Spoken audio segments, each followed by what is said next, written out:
விஜய் மாதிரியான அவருடைய நோக்கம் ஒன்றே ஒன்று தான். அம்பேத்கர் விழாவில் அவர் கலந்துக்கிட்டார்.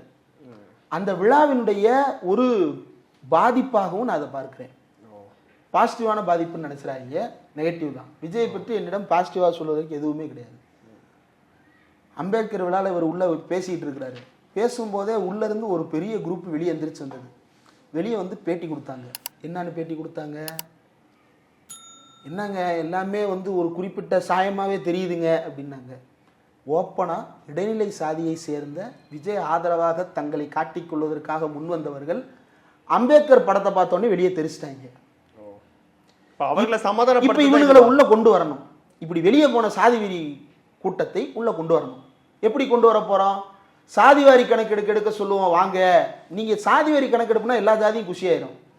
ஏன், யாரு பெரும்பான்மை சாதி அப்படின்றத ஓப்பனா டிக்ளேர் பண்ணுவதற்காக அனைவரும் காத்து கொண்டிருக்கிறார்கள். அப்போ சாதிவாரி கணக்கெடுப்பு எந்த அளவுக்கு சமூக நீதிக்கு பயன்படுமோ அதே அளவுக்கு அந்த சமூக நீதியை அதன்படியிலேயே குழி தோண்டி புதைப்பதற்கும் அதுதான் பயன்பட போகிறது.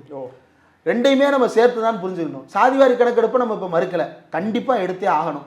ஏன்னா இந்த நாட்டில் வந்து 1900க்கு பிறகு இன்னென்ன சாதி இன்னென்ன கவுண்ட்ல இருக்கு அப்படின்ற நம்பரே நம்மளுக்கு வெளியே தெரியல. கடைசியாக 2011 எடுத்தாங்க, அதையும் வெளியே கொடுக்க மாட்டுறாங்க. அப்போ அது என்னதான் அப்படின்ற நிலவரம் தெரியணும்.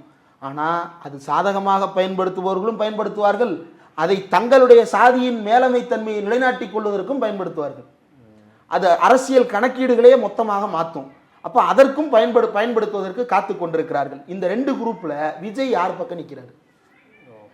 ராமதாஸ் இதுல தெளிவா நான் சாதி வெறியனா தான் நிற்கிறேன்னு இடையில பட்டுட்டாரு. ஏன்னா உண்மையிலே சமூக நீதினா அவர் என்ன கேட்டிருக்கணும்? இந்த சர்வே எடுக்க சொல்லி எடப்பாடிட்ட கேட்டிருக்கணும். இல்லைன்னா கூடவே உட்கார்ந்துருந்தாரே கூட இருந்த குமார் மோடி